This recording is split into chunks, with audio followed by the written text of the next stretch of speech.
It's not really death at all. It's more of an evolution.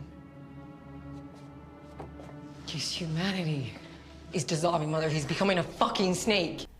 Hey guys, welcome back to Faefire. Today I want to discuss one of the biggest ongoing stories in Raised by Wolves, the snake. For being the climax of Season 1, he's been a rather underdog character in Season 2, but I don't think that will last for long. Let's take a deeper look at this hybrid android animal and see if we can get a better idea of what his purpose is. If you like this video and want to see more Raised by Wolves content, be sure to hit the thumbs up and subscribe to the channel for all the latest on this show and more. Okay, so the snake is currently being kenneled in a cave at the camp for atheists. Mother convinced the group to spare the creature that they had planned to kill once she realized he is an herbivore and has no ill intention towards the humans. We have seen the serpent get a bit jealous over Campion and Mother's relationship, trying to come between them. Campion looks fondly over number 7, and I believe he does view him as a brother in a way. He spends time with him, feeding him, and is pretty much the only human showing him affection. Campion said, "It's like he's trying to tell us something," and one has to wonder what that might be. I want to draw attention to the snake skin we have seen several times throughout the show. In Season 1, we saw the snake skin used as a face cover for the devolving humanoids on the planet. They cover their faces when they are around technology, whether it was the humanoid in the cave, evading the Mithraic refugees, or when one tried to attack Mother while she was pregnant. What is remarkable about the one in the cave Marcus found in episode 5 was that he was hibernating with no face cover on, as though he had nothing to protect himself, barricaded behind the bone wall. Marcus also used the snakeskin as a cloak, telling Decima that it holds the heat of the sun so he can feel Soul's warmth even in the dark.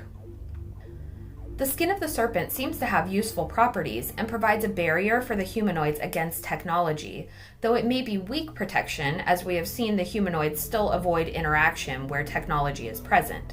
This is because it rapidly progresses their de-evolution process, as we saw in the cave with Marcus and Romulus's tooth.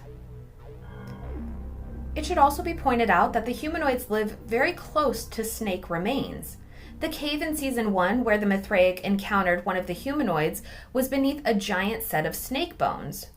The one in the cave in Season 2 had serpent bones outside of his bone wall, lodged into the hole outside of his cave.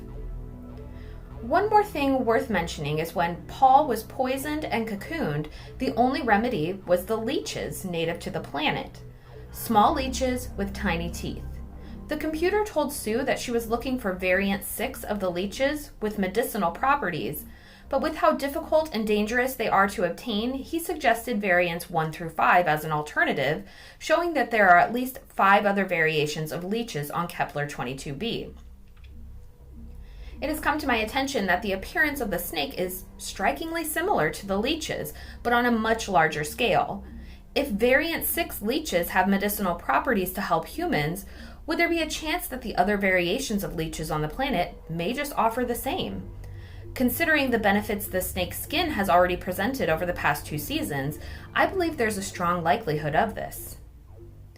There are 5 other variants unknown to anyone yet.